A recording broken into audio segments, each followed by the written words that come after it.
Halo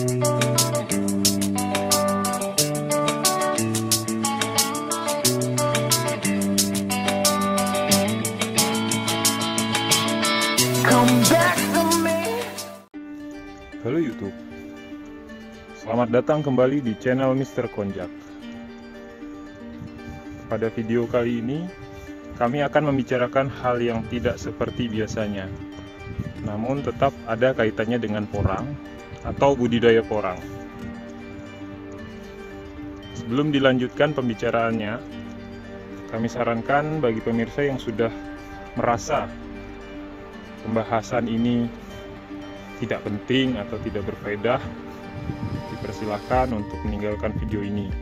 Namun, jika merasa ingin menyimak, kami harap agar disaksikan secara utuh dan menyeluruh, agar tidak terjadi mispersepsi atau salah pemahaman.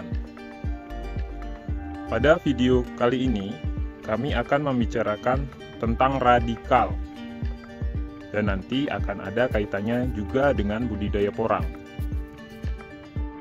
Saat ini, jika kita mendengar kata radikal, mungkin banyak di antara kita yang asosiasikan atau mengaitkannya dengan kekerasan, terorisme, dan hal-hal yang mengerikan lainnya. Padahal, istilah radikal merupakan kata yang disadur dari dunia tanaman atau tumbuhan, yaitu kata radix, yang merupakan istilah Latin yang menunjuk pada akar tanaman atau tumbuhan.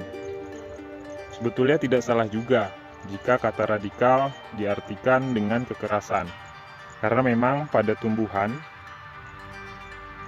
yang membuat tubuhnya kokoh adalah akar dari tanaman itu sendiri.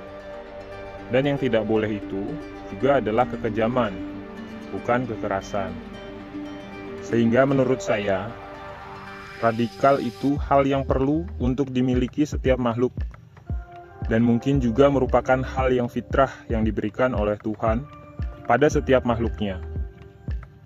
Artinya, radikal bukanlah suatu hal yang buruk, tergantung pada output dari perilaku atau tindakan radikal itu sendiri.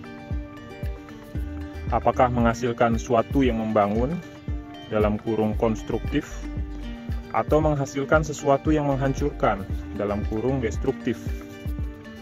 Tuhan pun menciptakan manusia, ada bagian yang radikal, dan ada bagian yang moderat.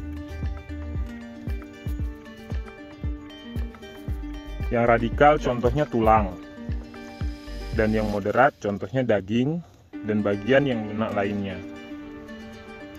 Dan ada juga bagian yang kadang bisa radikal, kadang bisa moderat.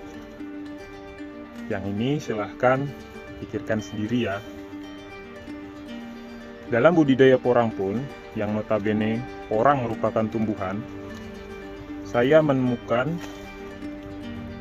suatu dampak atau fenomena yang disebabkan oleh keradikalan yang ada di lahan porang saya. Contohnya seperti ini. Tunas porang ini karena keradikalan pada akar porangnya menjadikan tunas yang tumbuh dapat menembus mulsa plastik seperti ini. Hal ini menurut saya mungkin juga dipengaruhi oleh lingkungan yang tidak nyaman baginya. Di satu sisi porang ini dibudidayakan pada lahan yang tanpa naungan, di mana sepertinya bukan merupakan habitat aslinya, karena kebanyakan porang tumbuh di hutan atau lahan yang ada naungannya. Jadi lingkungannya ini cenderung panas ya, yang menjadikan pohon porangnya itu tidak nyaman. Di sisi lain, ketika tunas ini tumbuh, dia mengalami hambatan dari mulsa plastik ini.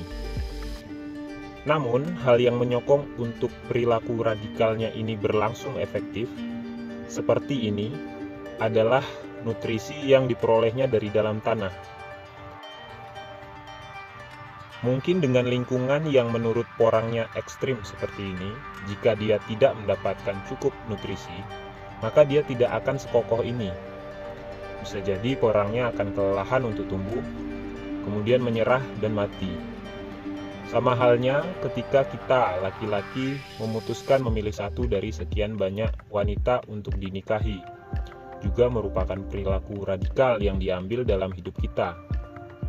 Idealnya, keradikalan itu berlandaskan suplai nutrisinya adalah cinta. Namun tidak sedikit juga ada yang berlandaskan dari nutrisi atau motivasi lainnya, harta misalnya. Dalam melakukan budidaya porang ini, saya pun merasa telah melakukan hal yang radikal dalam hidup saya, di mana saya baru tahu porang ini dari YouTube bulan Maret atau April, sekitar awal pandemi. Lalu bulan Juni, saya memutuskan membeli bibit porang sebanyak 200 kg lebih. Padahal di daerah sekitar saya ini belum ada yang berbudidaya porang, apalagi yang panen porang.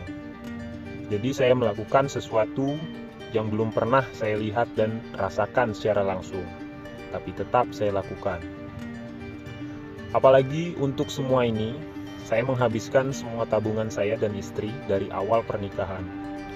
Sehingga ketika ini jadi, kami sudah tidak ada lagi tabungan, hanya menyisakan cukup untuk kebutuhan sehari-hari.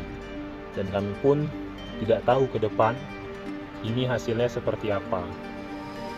Di samping radikal, mungkin keputusan saya berbudidaya porang ini juga bisa dibilang gendeng, nekat, atau istilah yang tidak umum lainnya.